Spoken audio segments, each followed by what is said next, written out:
Police ಇಲಾಖೆಯ K Parameshwar ನಾಯಕ ಹಾಗೂ ನೀಲಾಬಾಯಿ ಎಂಬುವವರ ಮಗಳಾದ ದಾವಣಗೆರೆ ಜಿಲ್ಲೆ ಚನ್ನಗಿರಿ ತಾಲೂಕಿನ ಕಬ್ಬಳ ಗ್ರಾಮದ ತೇಜಸ್ವಿನಿ ಕೆಪಿ ಪ್ರಾಥಮಿಕ ಶಿಕ್ಷಣವನ್ನು ದಾವಣಗೆರೆಯ ಸೆಂಟ್ ಪಾಲ್ಸ್ ಕಾನ್ವೆಂಟ್ನಲ್ಲಿ ಪಡೆದು ಪ್ರೌಢಶಾಲಾ ಶಿಕ್ಷಣವನ್ನು ಸೆಂಟ್ ಪಾಲ್ಸ್ ಕಾನ್ವೆಂಟ್ನಲ್ಲಿ ಪಡೆದಿರುತ್ತಾರೆ. ಪಿಯುಸಿಯನ್ನು ಸಿದ್ಧಗಂಗಾ ಪಿಯು ಕಾಲೇಜಿನಲ್ಲಿ ಮುಗಿಸಿ ಇಂಜಿನಿಯರಿಂಗ್ ಅನ್ನು ಜವಾಹರ್ಲಾಲ್ ನೆಹರು ನ್ಯಾಷನಲ್ ಕಾಲೇಜಿನಲ್ಲಿ ಮುಗಿಸಿರುತ್ತಾರೆ.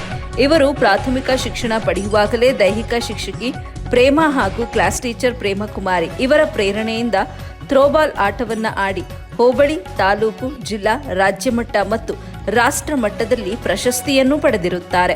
ಪ್ರೌಢಶಾಲೆ ಹಾಗೂ ಪಿಯುಸಿ ಓದುವಾಗಲೇ ರಾಜ್ಯ ಮಟ್ಟದಲ್ಲಿ ಆಡಿದ್ದು ಪ್ರಥಮ ದ್ವಿತೀಯ ಬಹುಮಾನ ಪಡೆದಿದ್ದಾರೆ.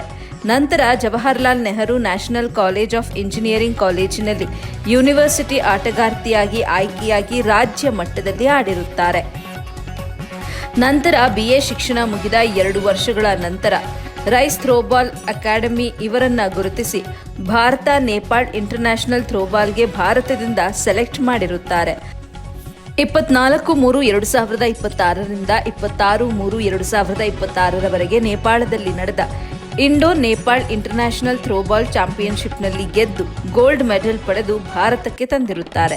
ಹಾಗಾಗಿ ಈ ಗೆಲುವಿಗೆ ಶ್ರಮಿಸಿದ ಅವರ ಪೋಷಕರಿಗೂ, ಗುರುಗಳಿಗೂ, ಸ್ನೇಹಿತರಿಗೆ ಹಾಗೆ ಹಿತೈಷಿಗಳಿಗೂ ಹೃದಯಪೂರ್ವಕ ನಮಸ್ಕಾರಗಳನ್ನು ತಿಳಿಸಿದ್ದಾರೆ. ವರದಿ ನಲ್ಲೂರು ಮೊಹಮ್ಮದ್ ಆಸಿಫ್, AB ನ್ಯೂಸ್ ಕನ್ನಡ, ಚನ್ನಗಿರಿ.